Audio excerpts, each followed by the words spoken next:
السلام عليكم، معاكم احمد خيري وده اكسكلوسيف وركس. النهارده معانا عربيه مصر كلها بتحبها، هي العربيه الهيونداي توسان. العربيه اللي معانا النهارده موديل 2019 دي الفول اوبشن بتاعت مصر. العربيه للاسف مش مجهزه بنظام السمارت كروز كنترول ونظام اللينك كيب اسيست. النهارده قدرنا نركب النظامين على العربيه دي. تعالوا نشوف مع بعض ازاي هنقدر نركبه، هنبرمجه وهنعايره ازاي، نشوف ازاي هنقدر نختبر النظام ونشوفه على ارض الواقع، وايه راي صاحب العربيه في الانظمه بعد ما ركبناها. نتمنى الحلقه تعجبكم ونشوف مع بعض.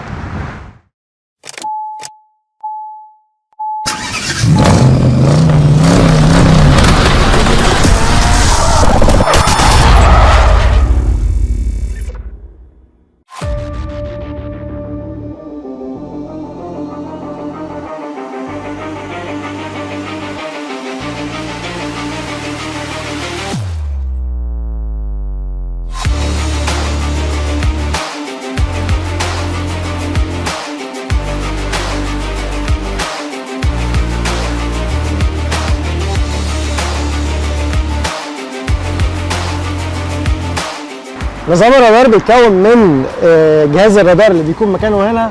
طبعا اكتشفنا بعد ما ركبنا الرادار ان الشبكه بتاعت العربيه دي غير مناسبه لنظام الرادار، بتعمل تشويش عليه، فقدرنا نعمل فيها تعديل بسيط هنشوفه دلوقتي. بعد ما ركبنا الرادار هنغير الاي بي اس وهنخش بعد كده على نظام اللينك كيب اسيست. هنركب الكاميرا اللي مكانها هنا وهنوصلها، وهنغير الزرار اللي على الشمال واللي على الدركسيون ونشوف مع بعض.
ثبت مساميرك في الاول.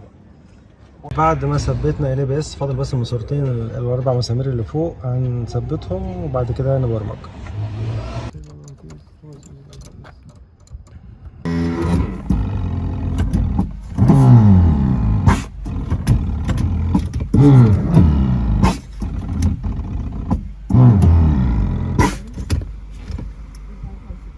ودي العربية التوسان اللي معانا النهارده. بعد ما ركبنا السمارت كروز كنترول هنركب نظام اللينك كيب اسيست اللي مش موجود فيها.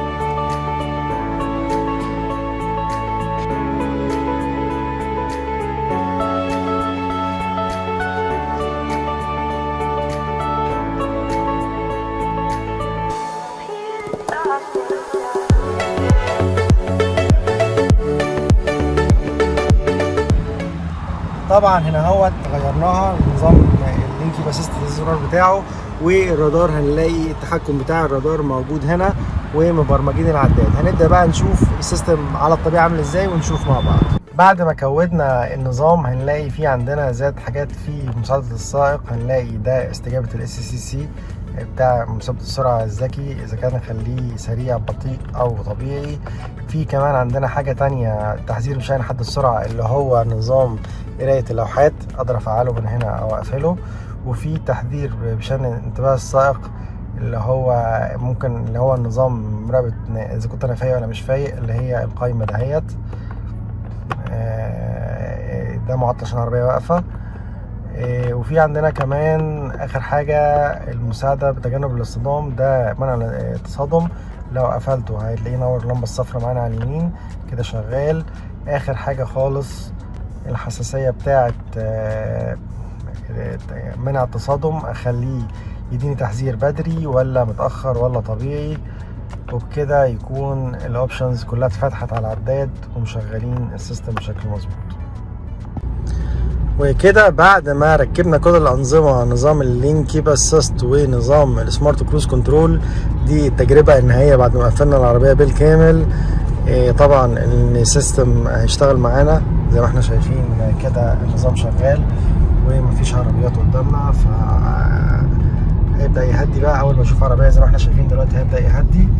أنا مش دايس بنزين على الفرامل والعربية بتهدي زي ما احنا شايفين بشكل كامل. أنا مش دايس بنزين ولا فرامل خالص. الطريق اللي احنا فيه ده للأسف حتى الآن مفيش فيه خطوط، بس يعني هيبدأ بعد شوية الخطوط تظهر وهنشوف العربية ماشية بشكل آلي تقريبا لوحدها من غير أي تدخل مني نهائيا.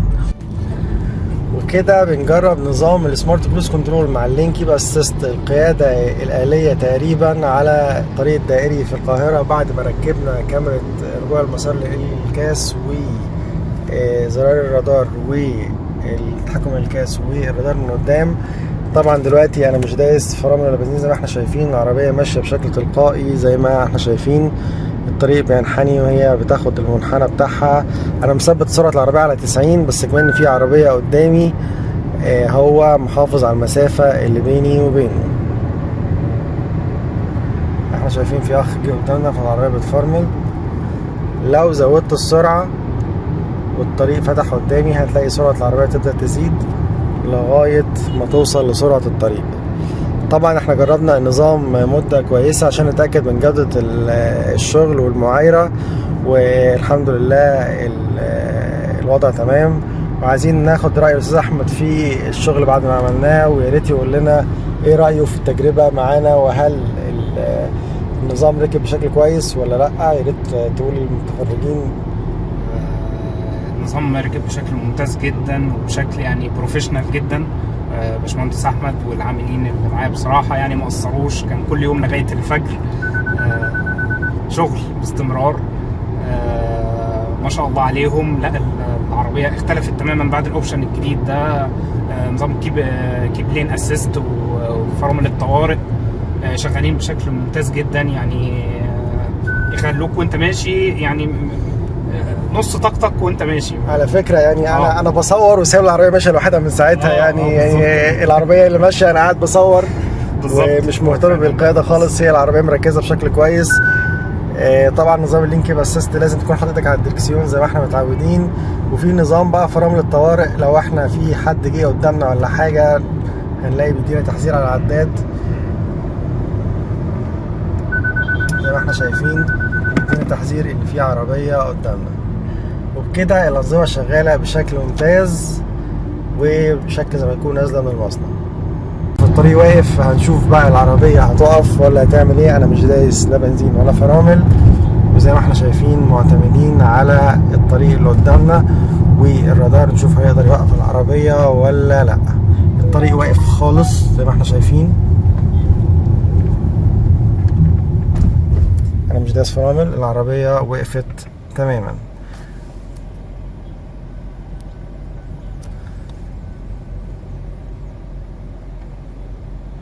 طول ما الطريق واقف العربية هتقف. طبعا في مسافة قدامي شوية فالعربية بتقرب من اللي قدامها.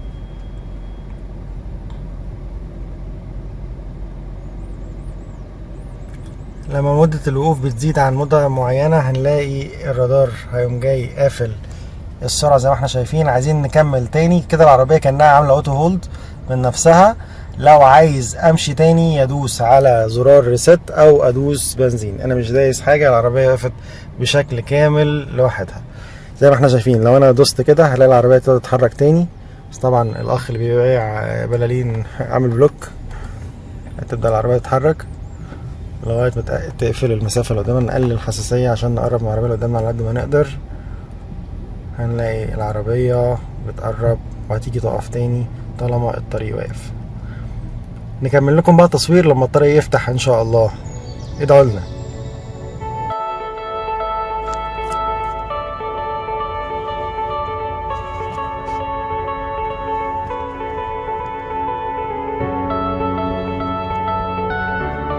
كده خلصت حلقتنا النهارده، وقدرنا نركب الانظمه اللي بتزود مستوى الامان في العربيه وبتزود راحه السواق، نظام السمارت كروز كنترول ونظام اللين كيب اسيست. نتمنى نشوفكم في مواضيع جديده مع عربيات جديده. ولو محتاجين مني اي مشاريع او اي حاجه ما تنسوش تتواصلوا معايا على جهات الاتصال اللي موجوده تحت لينك الفيديو ده، واستنونا في حلقات جديده ومواضيع جديده. استنونا. مع السلامه.